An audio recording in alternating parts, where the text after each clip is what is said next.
In our previous video, we have discussed in details about the lowest layer of atmosphere, that is troposphere. We read that temperature continuously decreases in troposphere up to a certain limit and then temperature ceases to decrease. So this uppermost limit where temperature ceases to decrease is called tropopause. So tropopause is the transition zone or the boundary that separates troposphere from the next layer of atmosphere. So in today's video, we will study in details about this layer of atmosphere. The next layer of atmosphere is stratosphere. As we can see from the picture, stratosphere lies above troposphere and stratosphere extends up to a height of 50 km above the Earth's surface. We already know that the extension of troposphere above the Earth's surface is uneven. That is, it extends up to a height of 8 km above the poles and 18 km above the equator. On an average, we can say that troposphere extends up to a height of 15 km and stratosphere extends from 15 to 50 kilometers. So this height or the extension of troposphere is from 15 to 50 kilometer above the Earth's surface. Now this word stratosphere can be divided into two words, strato and sphere, where strato originates from a Greek word stratus, where this word stratus means spreading out or simply a layer that spreads out. Now, why this layer of atmosphere is called so? This is because stratosphere contains another layer of gases. So now let's learn about the features and significance of that layer. You must have come across these advertisements on sunscreen. Have you ever applied them? Well, you may or may not have applied artificial sunscreen, but you are definitely under a natural sunscreen.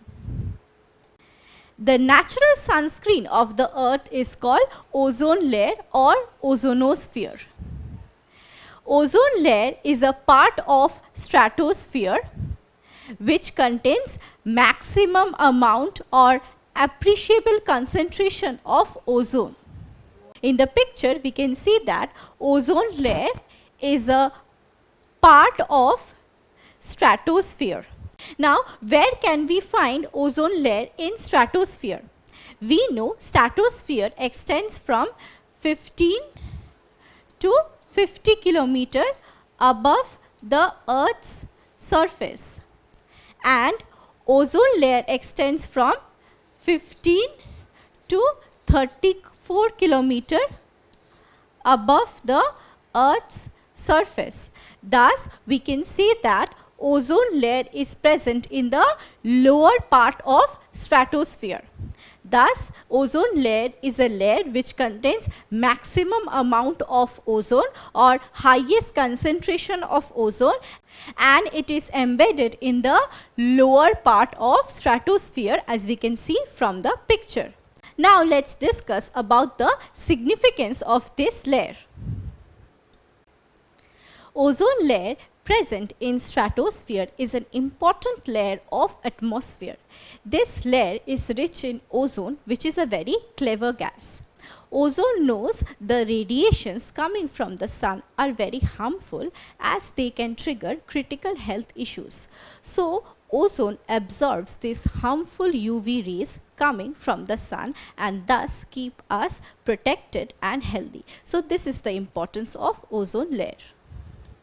If you have ever traveled in an aeroplane, you must have noticed that aeroplanes fly above the clouds, that is above troposphere.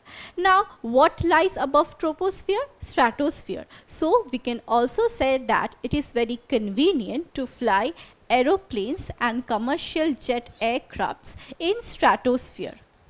Now, why is this the case? It is very convenient to fly aeroplanes and commercial aircrafts in stratosphere because stratosphere does not experience any turbulence. Now, these turbulence or changes in weather is very common in troposphere, but stratosphere is devoid of any such turbulence. Now, why is that so? This is because unlike troposphere, stratosphere contains insignificant amount or little amount of water vapor and dust particles. Now, since stratosphere lacks water vapor and dust particles, so there are no instances of cloud formations or changes in weather. So, no turbulence or major weather phenomena is observed in stratosphere, and therefore it is very convenient to fly aeroplanes and aircrafts in stratosphere. Now, in the picture also we can see that clouds are present in troposphere only, but no such clouds are present in stratosphere, and this is the reason why it is very convenient to fly aeroplanes and aircrafts in stratosphere. Now, before we proceed with our lesson, let us try to answer this question. Why is it convenient to fly aeroplanes and commercial aircrafts in stratosphere? Is it because it contains no air, or because it contains toxic compounds, or because it lacks water vapor, dust particles and clouds, or because it has no temperature? Well, the correct answer is because it lacks water vapor, dust particles and clouds. If you remember, we just read that water vapor, dust particles and clouds are not present in stratosphere, and therefore it is very convenient to fly aeroplanes and commercial jet aircrafts in stratosphere. Look at this graph. This graph shows the temperature conditions of two layers of atmosphere, that is troposphere and stratosphere. Now, we have already discussed that in troposphere, temperature gradually decreases with increase in altitude. See, temperature continuously decreases in troposphere as altitude increases. Now, this decrease in temperature stops at the uppermost limit of troposphere, that is tropopause. And then as altitude rises, the behavior of temperature changes. We find that after tropopause, temperature remains constant with increase in altitude. See, from this graph we can see that temperature is constant somewhere between minus 60 degrees centigrade to minus 40 degrees centigrade with increase in altitude, and then after being constant, temperature again begins to increase with altitude. This rise in temperature in stratosphere is very surprising because according to normal lapse rate, we read that temperature usually decreases with increase in altitude, but here we find that temperature increases with increase in altitude. Now, why is this the case? This is because if you remember, I mentioned that ozone layer is embedded or present in stratosphere. Now, the function of ozone is to absorb the harmful UV rays. So, due to the absorption of harmful UV rays, the temperature of this layer or stratosphere increases with increase in altitude. Also see that temperature increases in stratosphere till its upper boundary, that is till 50 kilometer. So, in the previous graph we saw that after being constant for some time, temperature increases with increase in altitude in stratosphere, and temperature increases till the uppermost boundary of stratosphere, that is till 50 kilometer. So, this uppermost limit of stratosphere is called stratopause.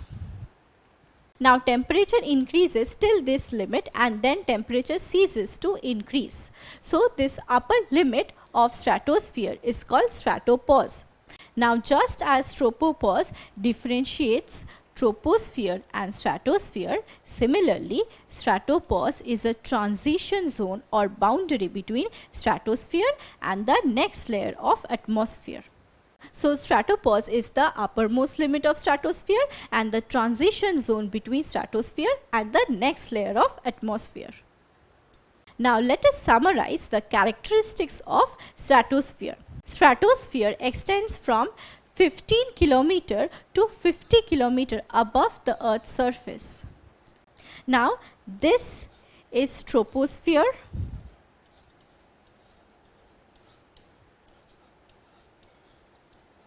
and this layer is stratosphere, and we have already discussed that stratosphere lies above troposphere, and this extension of stratosphere is from 15 to 50 kilometer above the Earth's surface. Now we have discussed that unlike in troposphere, in stratosphere we do not find any weather phenomena because stratosphere contains insignificant amount of water vapor and dust particles, which leads to cloud formation and changes in weather, and so we do not observe any weather phenomena in stratosphere, and this is the reason why it is very convenient to fly aeroplanes or commercial jet aircrafts in stratosphere. An important feature of stratosphere is that it contains ozone layer. Now ozone layer is very useful for us because it protects us by absorbing the harmful UV rays coming from the sun. So ozone layer present in stratosphere is an important layer of atmosphere as it keeps us protected and healthy. Now since ozone layer present in stratosphere absorbs the harmful UV rays coming from the sun, the temperature in stratosphere rises. And temperature rises till the upper limit of stratosphere, that is stratopause. So these are the important characteristics of stratosphere. So in today's video we discussed in details about another important layer of atmosphere that lies above troposphere, and that is stratosphere. We also discussed about the important features of stratosphere. In our next video we will discuss about another layer of atmosphere, that is mesosphere. Don't forget to subscribe to our channel and hit the bell icon. You can also register for free at DeltaStep.com or download the DeltaStep app to learn one-to-one with our amazing teachers, or to get access to our 5,000 amazing videos as per your school syllabus. Master each topic with our adaptive practice technology. Get million-plus questions with step-by-step solutions and unlimited mock tests. Get all your doubt resolved instantly. Learn via games and win amazing prizes like PlayStations and iPads. So at DeltaStep, learning is not just fun and easy, but it's rewarding too. So register for free now.